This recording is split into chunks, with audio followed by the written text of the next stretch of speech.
இது என்ன வீடியோனா, காலையில் எடுத்துருக்கணும். ஆனால் காலையில் நான் வந்து இந்த குழம்பு செய்யலை. அன்றைக்கே அந்த வீடியோவில் போட்டிருப்பேன், ஒரு வீடியோவே போட்டிருப்பேன். இந்த கொள்ளு பருப்பு குழம்பு செஞ்சு போடுறேன் அப்படின்ட்டு. அது புதன்கிழமை தான் செஞ்சுட்டு காலையிலேயே ஒரு 12 மணிக்கு நான் வீடியோ போடுறேன்னு சொல்லியிருந்தேன். ஆனால் இன்றைக்கி எங்கள் வீட்டில் வந்து மீட்டிங் போயிட்டாங்க பார்த்தீங்களா. வெறும் லெமன் ரைஸு, இதுக்கு சைட் டிஷ் வந்து உருளைக்கிழங்கு வறுவல், இது வந்து கொஞ்சம் அரிசி வத்தல், அப்புறம் கொஞ்சம் ரைஸு, ஒயிட் ரைஸ் காலையில் செஞ்சுருக்கேன். லெமன் ரைஸு மிக்ஸ் பண்ணி போய் கொஞ்சம் இருக்குது. இன்றைக்கி வந்து அந்த வீடியோ தான் இந்த வீடியோ தான் பார்க்க போகிறீங்க. இந்த குழம்பு எப்படி வைக்கிறதுன்னு நான் வந்து எங்கள் ஸ்டைலில் வைக்கிறேன். நீங்களாம் எப்படி வைப்பீங்கன்னு மறக்காமல் சொல்லுங்கள். அப்படியே வந்து இப்படி திருப்பி பார்த்தோன்னா கொஞ்சம் கிச்சன்லாம் க்ளீன் பண்ணிகிட்ருக்கேன். ஏன்னா நாளைக்கு ஒரு நாள் தான் இருக்குது. கிச்சன்லனா இதெல்லாம் கழுவ மாட்டேன், எல்லாம் கழுவுனது தான். எல்லாமே டெய்லி யூஸ் பண்ணுற பாத்திரம் தான். இதெல்லாம் அன்றைக்கே பார்த்துருப்பீங்க, ஒரு வீடியோவில் கழுவி வச்சுருந்தேன். ஒரு வாரத்துக்கு முன்னாடி என்னமோ கழுவி தான் போட்டிருக்கேன் இதெல்லாம். அதனால் ஈரத்துணி வச்சு இதெல்லாம் தொடச்சிட்டு, பழைய பேப்பர் இருக்குது, பழைய பேப்பர்லாம் எடுத்துகிட்டு, பேப்பரே போட வேணாம்னு நினைக்கிறேன். பேப்பரே போடாமல் இருந்தால் அது அப்பப்போ 15 நாளைக்கு ஒரு வாட்டி துடைக்கிறது, வாரத்தில் ஒரு வாட்டி துடைப்போம். அப்போ தான் எனக்கு புத்தி வரும். அதனால தான் பேப்பர்லாம் எடுத்துடலாம் அப்படின்ட்டு. இப்போ தான் ரேஷன் கடைக்கு வேறு போயிட்டு இருந்தேன்னா, இனி சமைச்சிக்கிட்டே எப்படி இதை சமைக்கிறேன், எங்கள் ஸ்டைலில் நான் சமைக்கிறேன். நீங்கள் எப்படி சமைப்பீங்கன்னு மறக்காமல் கமெண்ட்ஸ் பண்ணுங்கள். ஓகேவா? வீடியோக்குள்ளே ஆல்ரெடி வந்தாச்சு, நான் திருப்பி சொல்ல விரும்பலை. ஓகே, இது வந்து கழுவி ஊற வச்சு முளை கட்டின பயிர். என்னென்ன போட்டிருக்கேன் தெரியுமா? இதில் வந்து நிறைய கொள்ளு தான் இருக்கும், நிறைய கொள்ளு தான் போட்டிருப்பேன். காராமணி, அதாவது தட்டைப்பயிர் வந்து கொஞ்சம் தான் போட்டிருப்பேன், நிறைய கொள்ளு தான் இருக்கும். தட்டைப்பயிரில் வந்து அவ்வளோவா முளை விடாது. இதை போட்டு இப்போ நம்ம வேக வச்சுக்கணும். இது இப்படியே அந்த மசாலா போட்டு வேக வச்சா வேகாதுன்னு எனக்கு ஒரு டவுட். நீங்கள் அப்படியே போட்டு வேக வைக்கிறது தான் வேக வச்சுக்கலாம் மசாலாவோட. நான் வந்து எப்போ செஞ்சாலும் அவ்வளோதான். நான் வந்து ஒரு 2-3 விசில் போட்டு வேக வைப்பேன். ஏன்னா எங்கள் வீட்டில் வந்து ஒரு குட்டிக்கு வந்து நல்லா எந்த பொருளும் நல்லா வேக வச்சு கொடுத்தா தான் அவருக்கு செட் ஆகும், எங்கள் குட்டி சாருக்கு. அதனால தான் எல்லா பொருளையும் குக்கரில் போட்டு வேக வைக்கிறது. இன்றைக்கி இந்த வீடியோ தான் பார்க்க போகிறீங்க. என் கூட சேர்ந்து நீங்களும் பாருங்கள். அப்படியே வரலட்சுமி பண்டிகைலாம் உங்கள் வீட்டிலலாம் எப்படி போயிட்டுருக்கு? எங்கள் வீட்டில் வந்து இப்படி தான் போயிட்டுருக்கு. லைவும் போட முடியல என்னால். இப்போ தான் ரேஷன் கடைக்கு வருது. இதில் நான் 2 ஹவர் நான் லைவ் போனேன்னா என்னால் மேனேஜ் பண்ண முடியாது. அதுக்காகத்தான் இன்றைக்கி லைவ் போடலை. அளவுக்கு போடுங்க, சரியா? எனக்கு தமிழ் வராது, அப்புறமா அதுக்கு கூட சொல்லக்கூடாது. ஸ்டவ்வை பற்ற வச்சு நான் குடிக்கிற தண்ணி தான் ஊற்றிருக்கேன். கொஞ்சமாக லைட்டாக உப்பு போட்டுக்கலாம். இதெல்லாம் கழுவ வேண்டியதில்லை. அதெல்லாம் அது மேல் செல்ஃப் வந்து தொடச்சிட்டேன். அது ரேஷன் கடைக்கு போகிறதுக்கு முன்னாடி அதெல்லாம் எடுத்து வச்சு அதெல்லாம் தொடச்சிட்டு தான் போனேன். தான் இங்கே வச்சுருக்கேன் பாருங்கள். பாத்திரம் கொஞ்சம் தான் இருக்கும், ஆனால் அப்படி வச்சுருப்போம். கொஞ்சமாக உப்பு போட்டுக்கோங்க. மசாலா போடுறப்போ கூட நான் உப்பு போடுறேன் அப்படின்ட்டு. சாயந்தரம் இன்னும் கொஞ்சம் போய் சாமிக்கு பூ அதெல்லாம் வாங்க போகணும். உடனே கேட்பீங்க, நாளைக்கு ஒரு நாள் டைம் இருக்கே. நாளைக்கெல்லாம் பூ ரேட்டு ஏறிடுங்க, பூ கட்டணும். கேப்பில் டீ போடுவோமா? வாங்க டீ குடிக்கலாம். யாரெல்லாம் இந்த மாதிரி கேப்பில் டீ குடிப்பீங்க? நான் குடிப்பேன். இந்த வேலை செஞ்சு முடிக்கிறதுக்குள்ள சாப்பிட மாட்டேன். கண்டிப்பாக ஒரு 4 டீயாவது குடிப்பேன். எப்படியும் இதெல்லாம் முடிச்சுட்டு ஒரு 4 மணிக்குள்ளே முடிச்சிடுவேன். எனக்கு கீழே இதுவும் க்ளீன் பண்ணணும். அது ஃபஸ்ட்டே க்ளீன் பண்ணி தான் இருக்குது. வாரத்தில் ஒரு வாட்டி க்ளீன் பண்ணுவேன். ஆனால் இந்த பேப்பர்லாம் மாற்றணும் சிலிண்டருக்கு அடியில். அதனால் எப்படியும் இது க்ளீன் பண்ணுறதுக்குள்ளே ஒரு 4 வாட்டி டீயை குடிச்சிருவேன். இது இப்போ எப்படியும் சமைச்சா சாப்பிட மாட்டோம். நானும் குட்டி பாப்பா மட்டும்தான் இருக்கும். குட்டி பாப்பாவும் என் கூட சேர்ந்து கெட்டு போயிட்டாங்க, டீயை குடிச்சிட்டே இருப்பாங்க. ஆனால் எதுக்கு சமைக்கிறேன்னா, சப்போஸ் பாப்பாவுக்கு எதாவது பசிச்சா அவங்களுக்கு லெமன் ரைஸ் பிடிக்கலையா, அதனால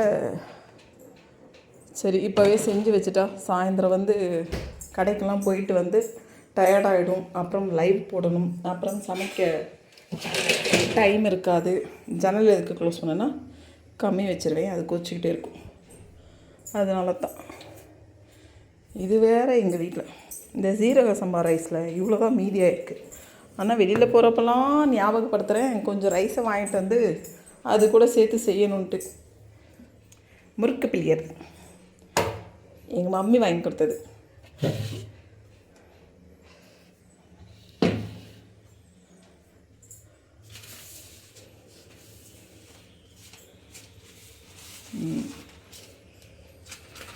யார் வீட்டிலலாம் இப்படி பேப்பர் போட்டு வச்சுருக்கேங்க. நான் ஷீட்டு போடலான் இருக்கேன், ஷீட்டு வாங்கிட்டு வந்து போடலான் இருக்கேன். சரி இப்போ வந்து முடியாது அப்படின்னு சொல்லிட்டு நான் வெறும் அப்படியே பாருங்கள், தூசியே இருக்காது. பேப்பர் போட்டதுனால தூசியே இருக்காது, க்ளீனாக தான் இருக்கும். ஆனால் எனக்கு ஒரு சாட்டிஸ்ஃபேக்ஷன், அது க்ளீன் பண்ணிடணும். பாருங்கள், அங்கே இருக்கிற பாத்திரத்தெல்லாம் கொண்டு வந்து இங்கே வச்சுருக்கேன், போட்டு வச்சுருக்கேன். தெரியுமா துணி துவைப்போம் தெரியுமா, அந்த லிக்விடு தான், இந்த லிக்விட் தான் துணி துவைப்போம். எங்கே அந்த லிக்விட்? மோர் லைட். இது வந்து 5 லிட்டர் இருக்குது. 5 லிட்டர் வந்து எவ்வளோ ரேட்டு மறந்துட்டேன். நான் இன்னொரு வாட்டி போனேன்னா கண்டிப்பாக அப்போ உங்களுக்கு சொல்கிறேன். அது லைட்டாக ஒரு ஸ்பூன் கூட இல்லை, அரை ஸ்பூன் தான் போட்டு வச்சுருக்கேன். சும்மா இப்படி ப்ரெஸ் பண்ணிவிட்டு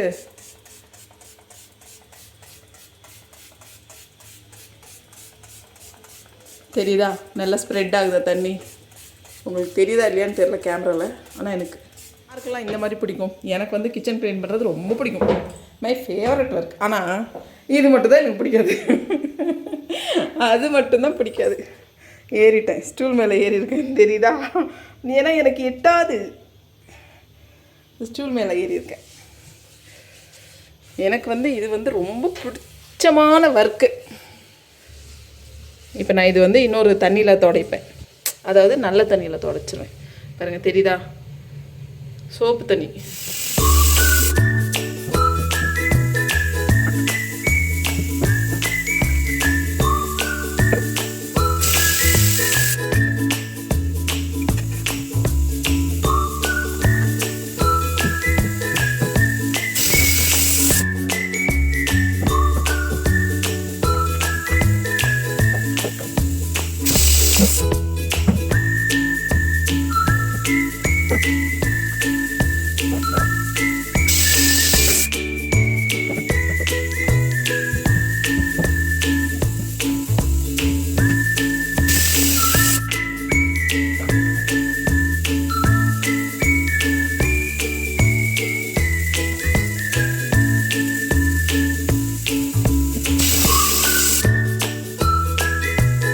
இது அன்றைக்கி சொன்னேன்ல, டார்கெட் ஃபினிஷ் பண்ணதுக்கு இந்த மாதிரி குட்டி குட்டி கிஃப்டெல்லாம் தந்து என்கரேஜ் பண்ணுவாங்க ஆஃபீஸில். அப்படி வாங்கிட்டு வந்த கிளாஸ் தான். எனக்கு வந்து இது இப்போ ரொம்ப ஃபேவரட் ஆகிடுச்சு.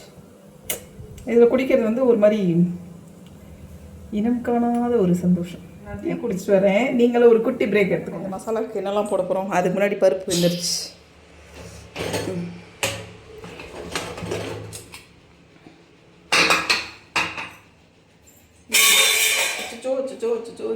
பருப்பு எடுக்க ஒரு கரண்டி. கொஞ்சம் டீ வந்து மீதி ஆகிடுச்சு, அதாவது எக்ஸ்ட்ராவாக போட்டேன். அது மேலே ஒரு குட்டி பிளேட் அப்புறமா மூடலாம். பாருங்க எப்படி நல்லா அழகாக வந்திருக்கா. இப்போ இந்த அளவுக்கு வெந்தால் போதும். இப்போ நான் மசாலா போட்டு இது கூட வந்து நீங்கள் என்ன வேணாலும் என்ன காய் வேணாலும் போடலாம், அது வந்து உங்கள் இஷ்டம். நான் வந்து உருளைக்கிழங்கு மட்டும் போடுவேன். உருளைக்கிழங்கு போட்டால் கொஞ்சம் டேஸ்ட் நல்லாயிருக்கும். அதனால் நான் உருளைக்கிழங்கு, கத்திரிக்காய், முருங்கைக்காய், அப்புறம் கத்திரிக்காய், முருங்கைக்காய், முள்ளங்கி போட்டுக்கலாம். மற்ற காய் இந்த சேனக்கிழங்கு, பாவக்காய் அதெல்லாம் போடக்கூடாது. அதுக்கப்புறம் நீங்கள் தானே சொன்னீங்கன்னா சொல்லக்கூடாது. நான் வந்து வெறும் உருளைக்கிழங்கு மட்டும் தான் போடுறேன். பாருங்கள் நல்லா வெந்திருக்கு, இந்த அளவுக்கு வேகும். இப்போ வந்து இதுக்கு மசாலா வந்து நான் 3 வெங்காயம் தான் எடுத்திருக்கேன். 3 வெங்காயம், தேங்காய், சாரி வீடியோ எடுக்கலை. நான் தேங்காய் வந்து இந்த மாதிரி உடச்சதும் இந்த மாதிரி குட்டி குட்டி சில்லு சில்லாக இது பண்ணி ஃப்ரிட்ஜில் போட்டு வச்சுருவேன், வேணுன்றப்ப யூஸ் பண்ணிக்கலாம் அப்படின்ட்டு. ஏன்னா அந்த தேங்காய் மூடியோடு வச்சா தேங்காய் அப்படியே ஒரு மாதிரி குப்பை மாதிரி ஆகிடும் ஃப்ரிட்ஜுக்குள்ளே. நான் வந்து ஒரு கைப்பிடி அளவு தான் எடுத்திருக்கேன் தேங்காய். நீங்கள் வந்து அவ்வளோ எடுத்துக்கோங்க. பாட்டில்லாம் இங்கே இருக்கிறதுனால இங்கே வந்து எடுக்கிறேன். பாருங்கள் 4 லவங்கப்பூவா, 4 லவங்கப்பூ, ஏதோ ஒன்று லவங்கம், அப்புறம் சின்ன குட்டி துண்டு ஒரே ஒரு பட்டை. நிறைய அந்த கரம் மசாலா வாசனையும் இருக்கக்கூடாது, நல்லா இருக்காது. இப்போ இது மட்டும் போட்டு ஃபஸ்ட்டு அரைச்சிக்கிறேன். ஏன்னா என்னோடய மிக்ஸி வந்து தேங்காவாக இருக்கும், அதனால நான் ஃபஸ்ட்டு இப்படி அரைச்சிப்பேன். தேங்காய் துருவிடும், அதுக்கப்புறம் அந்த வெங்காயத்தை கட் பண்ணி போட்டு அரைச்சிக்கிறேன். பாருங்கள், இந்த அளவுக்கு அரைச்சிருச்சு. பட்டை லவங்கெல்லாம் அரைச்சிருச்சா. நான் வந்து இந்த மாதிரி சும்மா ரஃப்பாக கட் பண்ணி வச்சுருக்கேன் 3 வெங்காயத்தையும். இந்த வெங்காயத்தை வந்து இந்த மேலே ஒரு இது மாதிரி வரும் தெரியுமா, எல்லோ கலரில், அது கட் பண்ணிவிடுங்க. அது சாப்பிடக்கூடாதுன்னு சொல்லுவாங்க. நான் சும்மா அப்படியே அதெல்லாம் அது மேலே இருக்கிற இதெல்லாம் கட் பண்ணிட்டு பாருங்கள், கட் பண்ணிட்டு சும்மா ரஃப்பாக கட் பண்ணி வச்சுருக்கேன். நீங்கள் வந்து இஞ்சி பூண்டு போட்டுக்கலாம். நான் வந்து இஞ்சி பூண்டு பேஸ்ட்டு போடுறேன். நீங்கள் வந்து உங்கள் விருப்பம், இஞ்சி பூண்டு போட்டுக்கலாம். ஒரு பூண்டு ஃபுல்லாக போட்டுக்கோங்க. அப்படி போடுறதா ஒரு துண்டு இஞ்சி போட்டுக்கோங்க. நான் வந்து இஞ்சி பூண்டு பேஸ்ட் போடுறதுனால அது குழம்பு தாளிக்கிறப்ப போட்டுட்டு இதை அரைச்சிட்டு ஒரே ஒரு தக்காளி கூட இது கூட சேர்த்து அரைக்கணும். பாருங்க, மசாலா அரைச்சி முடிச்சிட்டேன். அதே கேப்பில் மேலே ஷெல்ஃபெல்லாம் எடுத்து வச்சுட்டேன். மேலே ஷெல்ஃப்லலாம் அது வந்து டெய்லி யூஸ் பண்ணுற பாத்திரம் தான், அதனால நான் கழுவலை. ஏன்னா டெய்லி எப்படி இருந்தாலும் நான் யூஸ் பண்ணிடுவேன். இதில் இன்னொன்று தெரியுமா, இது வந்து என்ன சொல்கிறது, நான் பிறக்கவே இல்லையா அப்போ வாங்கின பாத்திரமோ. எப்படி நானே சமைக்கிறேன், அங்கே எடுத்து வைக்க வேண்டியது தான். இது அப்படி தான், ஒன்றுக்குள்ளே ஒன்று போட்டு வைப்பேன். இது எல்லாமே டீ வைக்கிற பாத்திரம் தான். எண்ணெய் வந்து உங்கள் அளவுக்கு நீங்கள் போட்டுக்கோங்க. கொஞ்சம் எண்ணெய் எக்ஸ்ட்ராவாக இருந்தால் இந்த குழம்பு இன்னும் டேஸ்ட்டாக இருக்கும். அதனால் நான் கொஞ்சம் ஜாஸ்தி போடுறேன். ஒரு 4 டேபிள் ஸ்பூன் போட்டிருப்பேன். ஓகேவா. இதில் வந்து இஞ்சி பூண்டு பேஸ்ட்டு, இது வந்து இஞ்சி பூண்டு பேஸ்ட்டு, வீட்டு மிளகாத்தூள், மஞ்சத்தூள் எல்லாம் போட்டு வச்சுருக்கேன். இனி வந்து கொஞ்சம் கடுகு கொஞ்சம் வெடிக்குதான். அப்புறம் 2 கொத்து கருவேப்பிலை. இருங்க, நான் மசாலா போட்டுட்டு காமிக்கிறேன். பாருங்க, மசாலா போட்டுட்டு இது வந்து இன்னும் கொஞ்சம் ஒரு 2 நிமிஷம் விட்டுட்டு அந்த பருப்பு போட்டு ஒரு 2 நிமிஷம் விடணும். கொஞ்சம் மசாலா வந்து அந்த எண்ணெயிலே வதங்கணும் கொஞ்சம், அதனால் ஒரு 2 நிமிஷம் விட்டுறலாம். இது வந்து தோல் உரித்து கழுவி வச்சுருக்கேன். உருளைக்கிழங்கு கடுகு வெடித்து இங்கே வரைக்கும் தெரிச்சிருக்கேன். மேலே தெளிக்கும். உருளைக்கிழங்கு வந்து தோல் உரித்து வச்சுருக்கேன், கழுவி தோல் உரித்து கட் பண்ணி கழுவி வச்சுருக்கேன். இந்த சாம்பார் கூட நான் போட்டுட்டு காமிக்கிறேன். பாருங்கள், நல்லா ரெட் கலராக இருக்கா மசாலா. அது வந்து கொஞ்சம் நேரம் எண்ணெயில் வதங்க விட்டிங்கன்னா இந்த கலரில் வரும். நான் வந்து வீட்டு மிளகாத்தூள் மட்டும்தான் போட்டிருக்கேன். கடுகு, எண்ணெய், வீட்டு மிளகாத்தூள், மஞ்சத்தூள், கொஞ்சம் இஞ்சி பூண்டு பேஸ்ட்டு, இந்த உருளைக்கிழங்கு தோல் சீவி வச்சுருக்கேன். நீங்கள் தோல் கூட போட்டுக்கலாம். உப்பு மட்டும் இன்னும் போடலை. அப்போவே அந்த பருப்பு வேக வைக்க உப்பு போட்டோமா. இப்போ வந்து இன்னும் கொஞ்சம் தேவையானதை நீங்கள் போட்டுக்கோங்க. அவ்வளோதான். இப்போ இது விசில் போட்டு ஒரு விசில் விட்டால் போதும். ரைஸ் வந்து பக்கத்துலேயே வச்சுருவேன். நெக்ஸ்ட் பார்க்கலாம். முடிஞ்சிருச்சு. இந்த செல்ஃபெல்லாம் அதெல்லாம் அரேஞ்ச் பண்ணியாச்சு. பாருங்க, இதெல்லாம் அரேஞ்ச் பண்ணியாச்சா. எல்லாம் தொடச்சி ஈரத்துணி வச்சு தொடச்சி, ஏன்னா அவ்வளோவா இது இல்லை, ஒரு 10 நாள் தான் ஆச்சு. எல்லாம் கழுவி ஈரத்துணி வச்சு தொடச்சி இதோ நல்லாயிருக்கா. இப்போ தான் அழகாக இருக்குது கிச்சன். இதெல்லாம் வச்சாச்சு.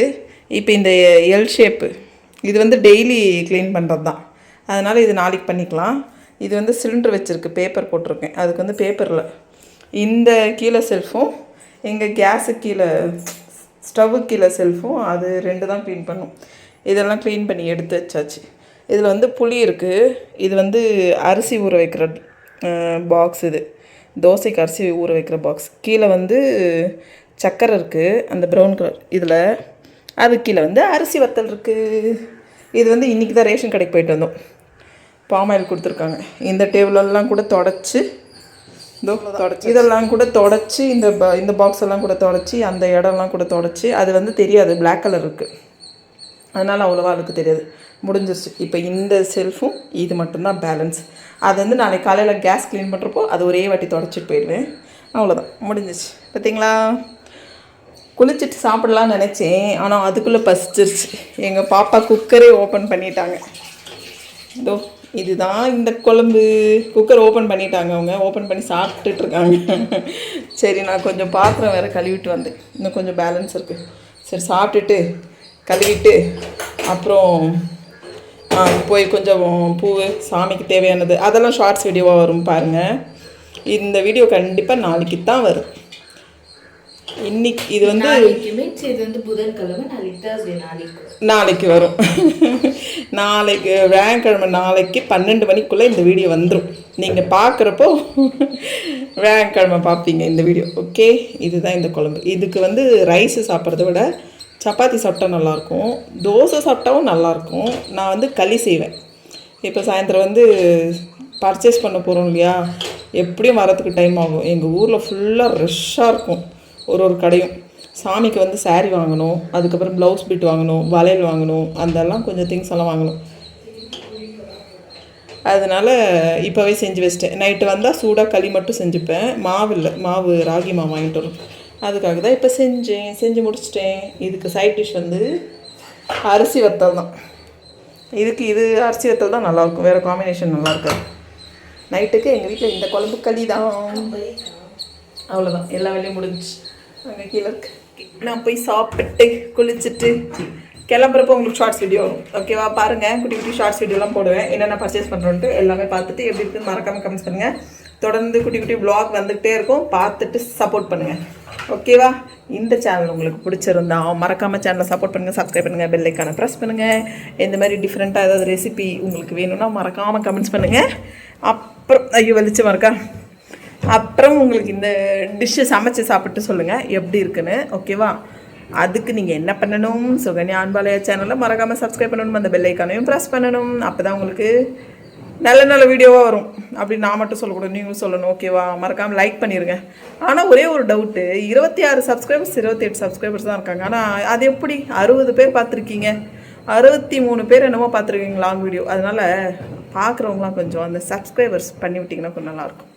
ஓகே, அப்போ தான் அடுத்தடுத்த வீடியோலாம் பார்க்க முடியும். கொஞ்சம் இன்றைக்கி கொஞ்சம் அப்படி தான் இருக்குது. சாப்பிட்டு குளிக்கணும், பசிக்குது அல்லவா? ஓகே, பாய். நெக்ஸ்ட் வீடியோவில் பார்க்கலாம். பாய் பாய்.